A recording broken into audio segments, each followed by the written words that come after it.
Alors, beaucoup de traders essayent de comprendre l'analyse fondamentale, mais plus ils analysent, plus ils ont l'impression que le marché est incompréhensible. Entre analyser l'inflation, le sentiment du risque, les crises financières, on sait même plus où donner de la tête, et au final, le prix il réagit jamais comme on l'avait imaginé. La raison, elle est très simple en réalité. Le marché ne prête attention qu'à une seule chose à la fois. Et tant que tu ne comprends pas ce que le marché est réellement en train de surveiller, tu as l'impression qu'il est illogique et imprévisible. Donc dans cette vidéo, je vais t'expliquer le concept de driver dominant et surtout comment identifier concrètement ce que le marché regarde vraiment. D'ailleurs, salut, je me suis pas présenté, je m'appelle Sinclair et sur cette chaîne, je vais te présenter tout ce qui est en rapport avec l'analyse fondamentale et de la macro pour t'aider à vraiment mieux comprendre comment fonctionnent réellement les marchés et tout ça gratuitement. Donc si ce genre de contenu t'intéresse, n'hésite pas à t'abonner. Allez, on passe ça sur mon iPad pour voir ça ensemble. On se retrouve directement sur mon iPad et comme je t'en ai parlé dans l'introduction, le driver dominant, c'est le fait que le marché soit focalisé que sur une chose. C'est un peu le thème principal économique. C'est pas un indicateur, ce que je vais t'expliquer, c'est pas un setup technique, c'est vraiment la priorité du marché. Et dans cette vidéo, je vais clairement t'expliquer comment savoir quel est le driver du marché pour vraiment que tu puisses avoir une analyse fondamentale précise, concise et être dans les flux du marché pour avoir les meilleurs trades possibles. Donc dans cette situation, comment tu vas réussir à trouver le driver dominant? En fait, ça va être très simple, ça va être en allant chercher directement dans l'actualité. Parce qu'en fait, quand tu es obsédé par quelque chose, tout simplement, eh ben, tu en parles beaucoup. Si tu en parles beaucoup, ça fait les gros titres. Et ben, ça tombe bien parce que là, on a pas mal de titres dans l'actualité de ces deux sites. Donc, je vais t'en proposer deux. Il y a Investing Live qui est en anglais, qui peut se mettre en français et directement TradingView. Tu vas dans Actualité, Marché, Forex, et là tu vas pouvoir avoir tous les titres avec différentes informations. Et au final, tu vas me dire, ok, c'est bien beau, mais bon, je sais toujours pas ce que c'est le driver dominant. Bah, tu vas lire et voir quel est vraiment le thème économique principal de cette semaine. Et au final, c'est très simple, tu le vois directement. Là, on voit directement les métaux précieux poussés par le flou de Trump sur l'Iran et les droits de douane. Celui-là, c'est mon préféré parce qu'on voit les métaux précieux, ça te donne déjà une grosse information sur le driver de cette semaine, tu vois flou de Trump sur l'Iran et les droits de douane. Après, tu vois quoi? Tu vois prudence entre doute sur la tech et incertitude commerciale en bas, incertitude commerciale en bas, un petit peu de BOJ, un petit peu de BOJ, pareil, inquiétude sur la BOJ, etc. Donc on en reviendra juste après. Là, l'incertitude sur les tarifs. Enfin bref, moi personnellement, là, mon idée, mon driver dominant sur cette semaine, on est clairement basé sur un driver du sentiment du risque. Et donc, moi, je vais favoriser quoi cette semaine? Je vais favoriser tout ce qui va être du coup safe haven. Donc, ça veut dire tout ce qui va être du coup valeur refuge, comme le CHF. Mais attention, on reste dans l'actualité. Là, on voit que la BOJ a des doutes. Donc effectivement, même si c'est un safe haven, bah, on ne va pas forcément aller miser dessus aujourd'hui. On reste dans l'actualité. Donc moi, je dirais plus le gold aussi. Et donc on sait pertinemment simplement des actifs qui n'aiment pas ce sentiment quand le risque est clairement présent sur les marchés, comme l'AUD, le NZD, pardon, le NZD, le CAD, le GBP. Et donc, au final, là déjà, ça te donne vraiment une direction fondamentale, ça te donne un filtre, qu'est-ce que tu dois éviter. Et là, ça te donne vraiment une direction. Alors, bien sûr, pour moi, je dirais qu'il y a, on va dire, deux drivers, le driver long terme et le driver court terme. Parce que, comme tu le sais, on a fait face au Covid. Le Covid, on a baissé les taux d'intérêt. Du coup, ça a augmenté la croissance, ça a créé de l'inflation. À l'heure d'aujourd'hui, il y a trop d'inflation, c'est pas bon pour l'économie.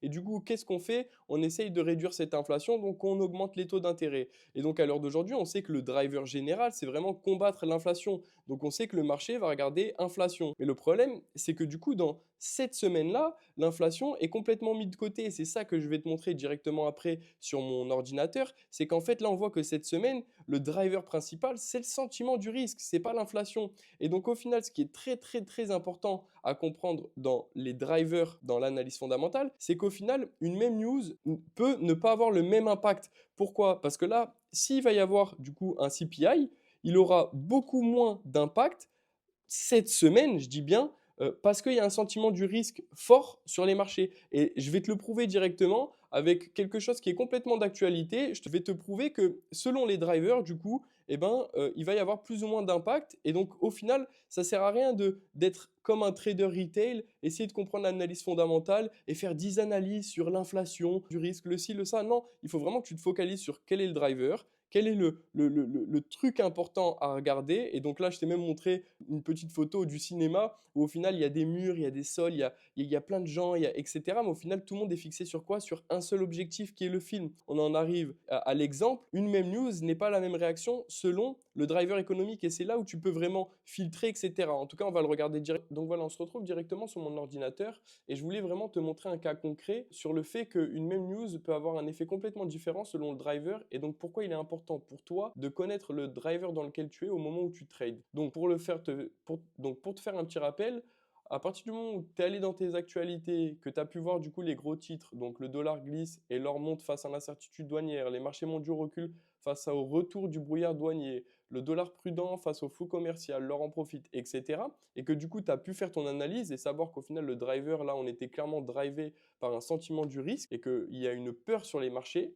Et ben, une fois que tu as pu faire ton analyse en cliquant sur les différentes actualités et que tu as pu enfin comprendre quel était le driver, bien sûr, le driver, là, au moment où je te parle, on parle d'un driver qui est lié au sentiment du risque, mais ça peut être un driver lié à l'inflation, dire qu'on va être data drivé, donc on va être en attente de nouvelles données économiques. Mais donc là, une fois qu'on a compris que notre driver fondamental était vraiment lié au sentiment du risque, eh ben, regarde par exemple la UDCHF qui pique complètement vers le bas, alors que si je regarde bien, à peu près vers ici, on a eu cette semaine du coup les sorties des datas CPI en mensuel et annuel qui sont sorties plus hautes que prévu, de 0,1% en annuel. En plus, c'est quand même des très bonnes données dans le sens de l'AUD. Pourquoi? Parce qu'on sait que du coup, les taux d'intérêt vont devoir rester plus longtemps en vigueur et que du coup, l'AUD risque d'être potentiellement haussier dans les mois à venir. Mais là, à l'heure d'aujourd'hui, une bonne nouvelle pour l'AUD se transforme complètement en mauvaise nouvelle parce qu'on est clairement, au final, sur un sentiment de peur et de panique sur les marchés. Et donc, clairement, ça dévalorise l'AUD qui devrait pourtant se valoriser cette semaine. Et donc, d'ailleurs, si on regarde bien à droite, on voit complètement l'AUD s'écrouler, le NZD pareil, le GBP pareil. Et d'ailleurs, là,